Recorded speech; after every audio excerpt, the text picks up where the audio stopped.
le point de départ, on pourrait dire, mon Dieu, si on est capable de donner un seul point de départ, mais c'est qu'on essaie de comprendre l'action des femmes dans des espaces, des environnements, des milieux qui souvent ne sont pas construits, conçus par et pour elles.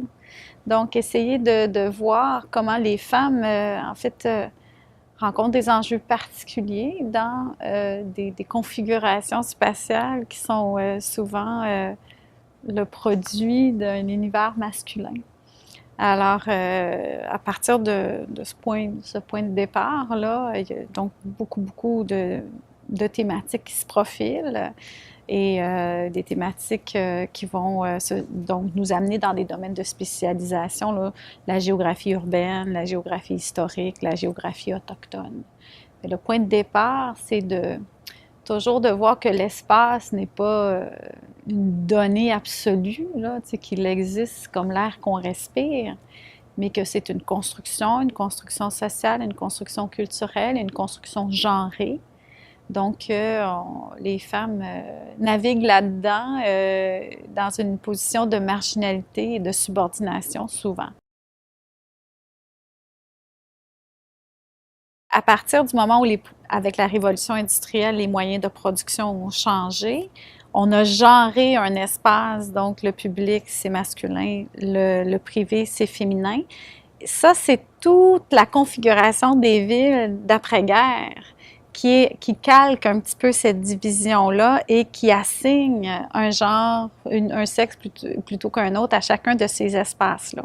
Donc, quand on regarde le mouvement féministe, donc toute l'émergence des villes et de la banlieue, la constitution comme des sphères séparées de la ville et de la banlieue d'après-guerre, hein, en Amérique du Nord, il y a quelque chose de très genré. Les femmes sont prises dans la banlieue. Elles n'ont pas les moyens de transport pour en sortir et tout ça.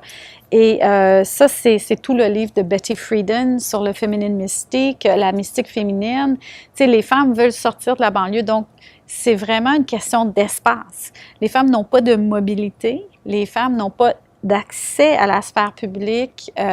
Donc, il y a des discours très essentialistes sur leur rôle biologique, elles doivent être auprès des enfants, mais il y a des actions au niveau de la configuration des espaces, au niveau de la construction des villes, de l'aménagement des villes et de la banlieue, qui découlent directement de ces constructions de l'esprit, là, de où est la place des femmes.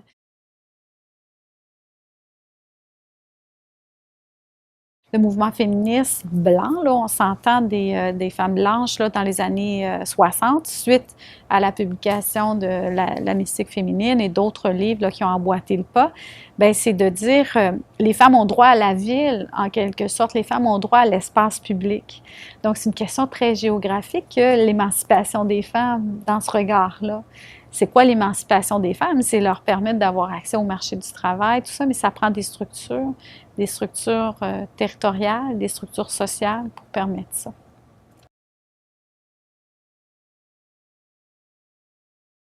Souvent, les pratiques des femmes sont des pratiques qui s'effectuent à petite échelle. Les petits fruits, une fois que l'animal est tué, il va être transformé. Les femmes vont participer à toute la chaîne de production pour rendre un animal qui est tué, s'il n'est pas traité, s'il n'est pas transformé, il est peu utile à la culture, il faut le dépecer, il faut avoir la peau, il faut traiter les peaux, il faut traiter chaque partie de l'animal. Il y a la nourriture, mais il y a tout ce qu'on fait avec l'animal aussi. Donc, c'est le travail des femmes qui est souvent effectué en arrière-plan, qui appartient à des échelles de relations au territoire qui sont plus petites, des fois plus autour du campement, la talle de fruits, la collecte et tout ça.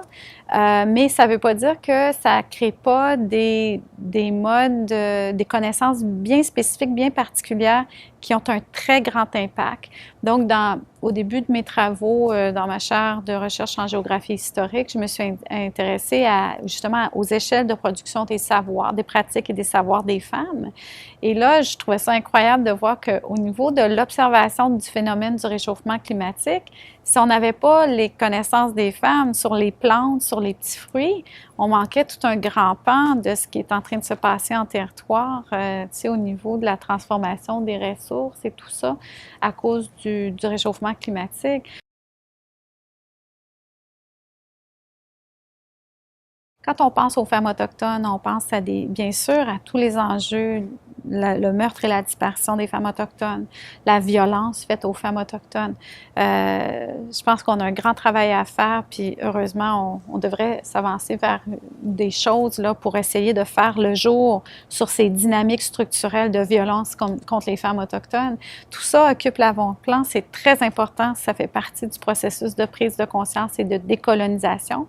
Mais dans leur communauté, les femmes aussi, elles sont responsables du travail salarié, de beaucoup de collectes de nourriture en territoire. Elles sont responsables de la gestion de leur maisonnée. Elles sont au sein de leur conseil de bande.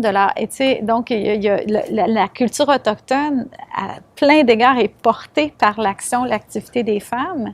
Et au niveau aussi de la gestion du territoire, on ne se doute pas de toute l'ampleur de ça, parce qu'on ne va pas voir qu'est-ce qui se passe.